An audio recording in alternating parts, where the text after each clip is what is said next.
Welcome and thank you for joining Philadelphia Magazine's ThinkFest 2021. I'm Erica Moody, Deputy Editor at Philadelphia Magazine, and I'll be joined today by Hilary Farr, HGTV personality and designer, co-host of Love It or List It, and host of the news show Tough Love with Hilary Farr. Before we get started, I'd like to thank our sponsors for this event: Bank of America, Penn Medicine, St. Joseph's University, Western Governors University, and GoPuff. If you missed any sessions, we invite you to check out the recordings at phillymag.com/thinkfest. To kick off our conversation, here's a clip from Hilary's new show. I'm Hilary Farr. Let me just be blunt, the kitchen doesn't work. Are you ready for some tough love? Tough love is the perfect description of how I live my life and how I work. This is not a very functional room. You have things everywhere. I think we'd be happy to drag this stuff to the curb today. How could you say that? These are discussions that we do have to have, though. Mary Poppins talks about a spoonful of sugar. No, no, no. Clearly, I'm a bit short on the sugar. You've got horrible taste. That's why you're here. For years, I've helped thousands of people love their homes. It's amazing. Now I'm working with families whose problems are way bigger than bad floor plans. No two grown women should live under the same roof. So, Okay. It's me, unfiltered. It's turning into a nightmare. And that can be hard to take. There is one thing. You promise not to laugh at me. No, I don't promise at all not to laugh at you. But there will be fun. Yay! Maybe I'm a little nervous for what you're going to say about my closet, because I'm already sweating. Transforming these homes will be a challenge. Do you think we might just get it wrong and the whole house collapses? There's a chance. No, it could. No, it could. Transforming these homeowners' lives? That's really going to take some work. I'm getting better at just keeping my mouth shut. It's worth it to get to the end result. No way! A lot of happiness, We're very happy to be as a family under this roof. a lot of love, Imagine your birthday party's here. This is awesome. and a perfect, perfect home. Now you're part of our family. I do feel as though I am, actually. It's just unbelievable. And I will forever be grateful. My pleasure. Hi, Hilary. Thank you for joining us. We're My thrilled to have pleasure. you at ThinkFest. If you could start by just telling us a little bit about you and about your new show, Tough Love with Hilary Farr, and the inspiration behind the show. So the inspiration for this show started before the pandemic. I felt that I really wanted to do a show where the design follows a situation, and this started with my own situation. My longtime partner is battling bladder cancer, and I had to turn my home into a sort of an infirmary in between treatments. So that meant that my main floor was set up to accommodate somebody who was recuperating. And I thought it would be a wonderful idea to design strictly to address a specific need, whether it's going to be a permanent need or whether it is a temporary need. That will significantly change the way your home functions. And the more I thought about it, the more I investigated other people's stories, people with multiple children, young children, and maybe one of the children sadly would be ill, or one of the parents would be ill. How do you accommodate? How do you have a house that works, that is still a home that functions, and still take care of whomever that is? And that was the beginning of the idea for this show. So that's how it started. And we found some really interesting situations that we dealt with on Tough Love. What is something that excites you about Tough Love that's different from what fans have come to expect from Love It or List It? Probably not surprising, but what I love about Tough Love is it's just me. There's no David and no real estate. So it's all about me, design, me actually really connecting with these homeowners and their problems and their issues and digging deep. It's a very layered show. And you can only do that if you've got a 1 hour show that is just focusing on 2 really big problems, 3 problems that I now have to solve, as opposed to flipping back and forth, which we do on Loved or Listed. So I've loved that. And the name of your show, Tough Love, kind of made me think about Philadelphia, since Philadelphians pride themselves on being blunt and honest people. How did your tough love approach go down in Philly as opposed to other cities? Perfectly in Philly, instant rapport with everybody I met. Perfect. Other cities, not so much. I find, if I go to England, where I'm from, obviously, the English do love to beat around the bush. They'll say, do you mind if it's not too much trouble? It would be wonderful if, and then they'll get to the point, which I can't stand. I've been filming down in Raleigh, North Carolina, where it's the South, and the Southerners are, as we all know, they pride themselves on being tremendously gracious and polite, which they are, but they also go in concentric circles to get to the point. So my bluntness does not go down terribly well there. But I found it almost impossible to actually communicate any other way. Just, that's how I am. I love that it worked well in Philly. I had a feeling. Yeah, oh, absolutely. I love the people in Philly. We got on so well. Yeah. And so how long did you spend in Philly when you were here? Well, the very beginning, the first 2 episodes, I was actually bouncing back from Raleigh, North Carolina, where we were finishing up that season, to Philadelphia and back again. Once we got going full time, that was around October, and we wrapped in May, beginning of May. Yeah. And I saw on the show that you go out and explore Philadelphia, whether it's going to local restaurants or taking your clients axe throwing. Can you talk about that choice and any memories of your time in Philly that will stick with you? Wonderful memories of Philly. So, excuse me. So the other part of the show that I wanted to work with was who I actually am. A little bit of a peek behind the curtain of who I am and what I love to do. So did I know that I loved axe throwing before I came to Philadelphia? No, had never done it in my life. So fun. So it pushed me out of my normal comfort level. Going to do baby goat yoga, however, was the perfect fit for me. We went to the rescue place where I just mentioned, which was wonderful. And I will give you all that information when we're done. So I went to a wonderful place, which is a farm rescue where there was the baby goat yoga. That was amazing. The axe throwing was hilarious and insanely fun. Great if you're really stressed out. I think it must be the best thing ever. We went to a wonderful German. This was with one of the families who had just moved from Germany, where it was all beer fest and lederhosen and way too much fattening food. There's so many diverse experiences that you can have in Philadelphia. That's what makes it an incredible city, because there's so many, the whole population is diverse. And it's that allowed us to go out on a limb and show moments where I am bonding with my clients, the homeowners, but also having an experience for the first time very often myself. It's great fun. Are there any Philly specific locations that we should be on the lookout for when we watch? Well, I hope so. We filmed a lot, and I chose Philadelphia, by the way. I was the one, there were several cities and Philadelphia wasn't on the list. And I said, my brother lives in Philadelphia, and it's one of the most beautiful, extraordinary cities for so many reasons that we all know.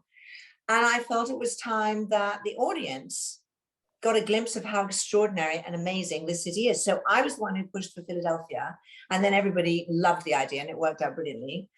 So that you should be seeing a lot of the city, but I haven't even seen all the final cuts of this show.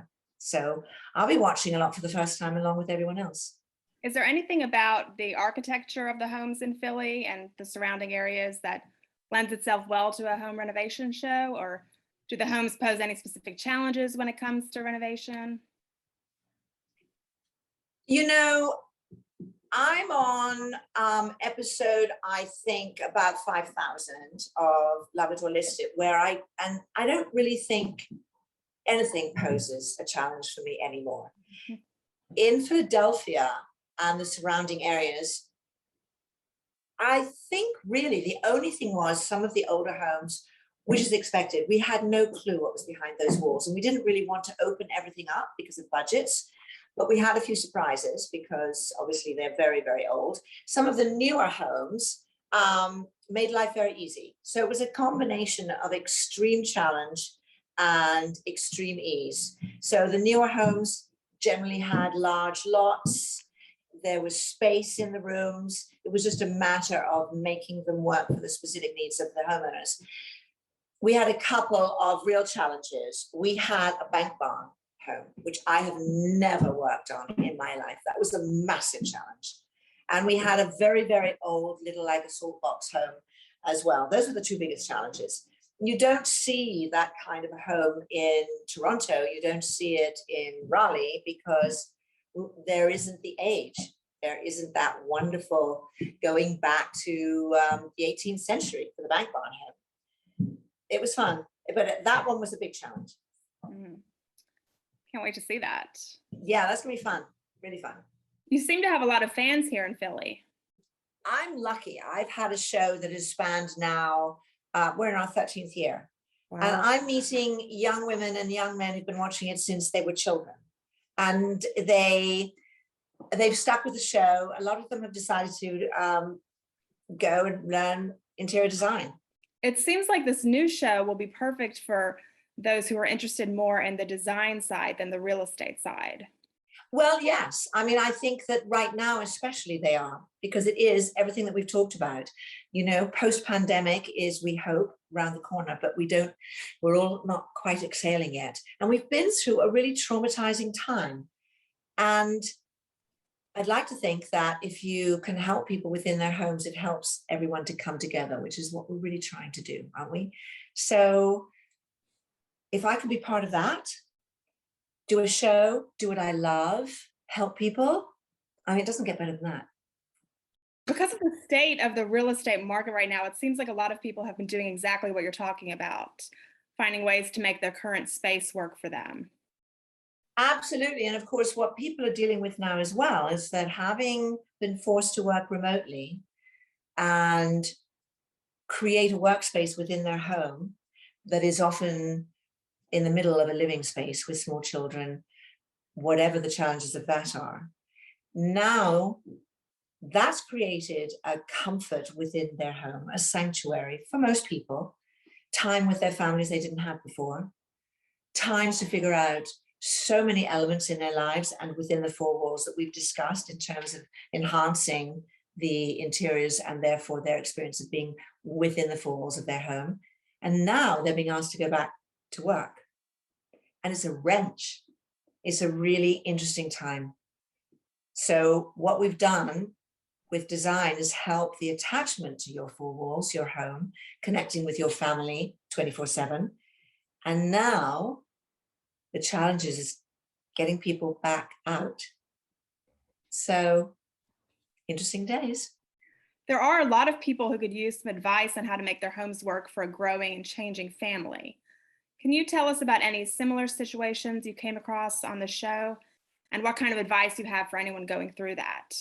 Well, I will also say there's one show that is particularly interesting, that a very interesting home that really addressed an issue that has become part of the pandemic, with the horror at the beginning of this pandemic and even before it, the dilemma of couples, or not necessarily couples, single people having to deal with their aging parents and wanting to bring them under one roof, bring them into their homes.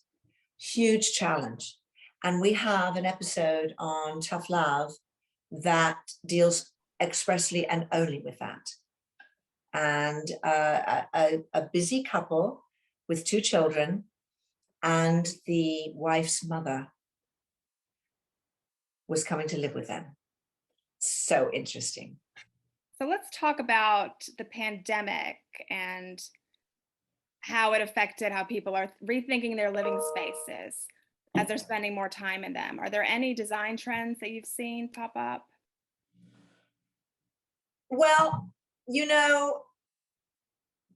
I don't really believe in trends and I don't follow trends. I prefer to think that I might set the odd one, but I don't really follow trends because they're transitory. They come and then they're gone.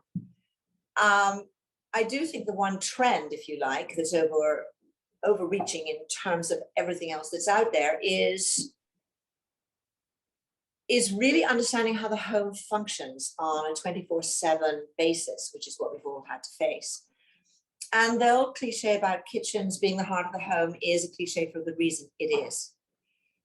So the trend, if you like, is to find the money, dig deep in your pocket, soul search about messing with the space and create a fantastic gathering point in your home, which is usually the kitchen. The other trend, of course, has been a long time one, which is to open space up and take down walls, to have the connection that you want when your whole family is in one space. And in terms of an actual design trend, I've seen much more willingness to bring color into a kitchen. Not necessarily bright color, but color. Not just to stick to a white kitchen or a black and white kitchen or a safe kitchen. There is definitely a sense of it being so much part of the home. Have some fun with it. So I've seen that, yeah. And I think that's a big step forward, to bring color that isn't just a pop of color and a pillow thrown on a sofa. It's actually embracing it. Everything was kind of neutrals for a long time, right? So now it's starting to get into more color. Look, it depends on the homeowners. People are still afraid of color. And it's a hard sell. But every time that I have brought color, especially into a kitchen where I bring a blue, you'll see that in one of the homes, and you'll see other colors in kitchens. That I have seen my homeowners willing to embrace. In terms of color on the walls, it's still a struggle. So basically, I'm still seeing neutral walls, but I'm seeing color with upholstery, color, as I say, in cabinetry, color is perhaps we can sneak in a sofa with some color on it, the actual upholstery. It's happening slowly. You want your home to be a happy place.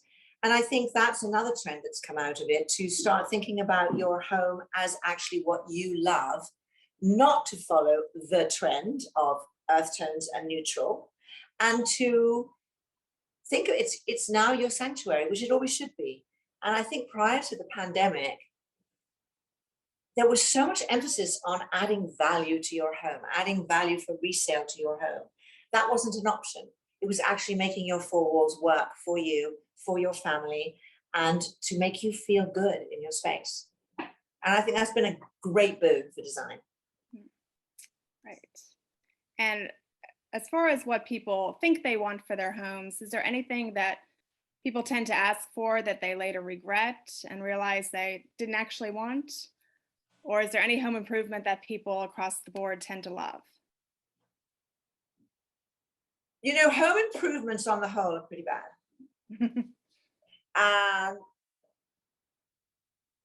I see bad renovations that people have done, DIY, because it looks easy. And I think our show is probably part of the problem, because it looks easy and it isn't. I have seen homes where they have thought they could put in a new floor, and it probably looked really good for at least a month, and then it starts to, it didn't work in the first place. In terms of smaller projects, I've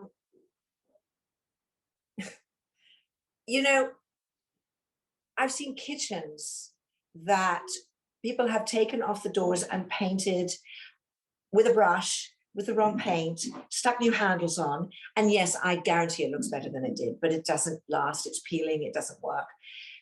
So the regret comes in on two fronts. One, realizing that they really don't actually know how to do a DIY that's going to last, or their choices were bad. And the other is just to realize that actually in the end, they put all that time and money, let's say, into making their kitchen look better, and it's still a tiny weeny kitchen that doesn't work. So they would have been better to actually rethink space and then redo a kitchen, for example, or a bathroom. So those upgrades are good sometimes, mostly not. But if you don't really understand that the problem is the space, it's not just the color of the cabinets, it's never going to be worthwhile, if that makes sense. That does make sense. So as far as advice about people who want to do a DIY project, is that what you'd say? Just make sure that that they have to consider the space and everything first. I would say the first thing is to really be absolutely honest about how much time you can really devote to it. I've seen so many half-done DIY projects. Do you have the time to devote to this truly? Do you have the time to really research what you're about to try and do? Do you have the skill set, or do you just hope that you'll figure it out? If you don't have any of those three things, spend the time to research, spend the time to talk to people who actually do it, and really be sure that you can take this on. So you don't have to abandon it halfway through, because either it's much more challenging or you just simply ran out of time and you don't have time to finish it. Think about what the space is that needs to be changed, that you've decided needs to be changed. And really understand why it doesn't work for you. Is it just that it's ugly, or is it because it's also cold, actually physically cold, a bathroom, for example? So if you change the tile and you change the tub and you put in new, whatever it is, it's still going to be a cold and unwelcoming bathroom. Think about every single element of your space that's going to improve your experience in your home. If you can do all of that and tick the boxes, yes, I have the time, yes, I've done the research, yes, I can do this, yes, I have a skill set, go for it. If you don't, try just updating it with a few new knobs, because that's probably all you can really do. Thank you. Is there any point when you advise homeowners that it's time to move on from their home and find a new living situation, when they're just attached to their homes and they don't want to move, but you think that it's a better idea to just go ahead and move?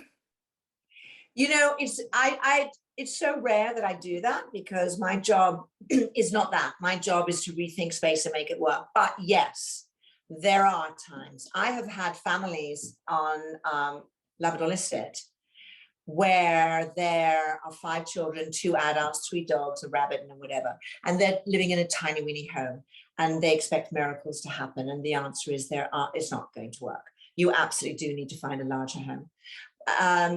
On Tough Love, we had a challenge, a real challenge, and yet that family knew that they were bursting at the seams, but they really actually loved and embraced the intimacy that it brought with their family. It forced them to be together, and there is something to that as well. An oversized home means that everybody can go to their corner, and you don't actually have to communicate with your sibling or your parents or whatever. I don't think that's a great plan. I think that it's nice to have a home that is intimate, and you have to gather in one gathering spot. But there is a point sometimes when it is time to rethink and move on to a new home. Generally, I just like to make the one they're in work. Thank you. So last question, when and where can we catch your new show, Tough Love with Hilary Farr? Oh, well, so everyone should check their local listings for sure. But as far as I have been told, Tough Love debuts on December the 20th at 9 p.m. on Discovery Plus and on HGTV. Perfect. Yes, it's exciting. It really is. You know, this is very much a passion project, not just for me, but for everybody involved with it, with our crew, with our producers, with the head of the networks. I mean, we were talking about this in 2019, pandemic hit. We were all dealing with the trauma of that in our own lives. And we were still thinking about how we can make this show work now more than ever. Because the value of your home in terms of how it works for you and those you love has transcended the value of your home that you can get in the real estate market. And that's been a seismic shift, and one that I wholeheartedly embrace, because that's how a home should be. And that's how the homes on Tough Love are.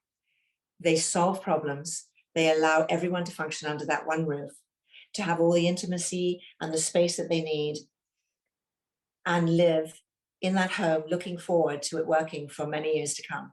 And that gives me so much pleasure, almost as much as a baby goat yoga class. Well, thank you very much for your time. It's been great speaking with you. Well, it's my pleasure. And I absolutely love Philadelphia. I'm seriously considering looking for someone to live there, just so you know. That's how much I love Philadelphia. You should do it. So you're lucky. Great city. Great city. Thank you all. Okay, take care.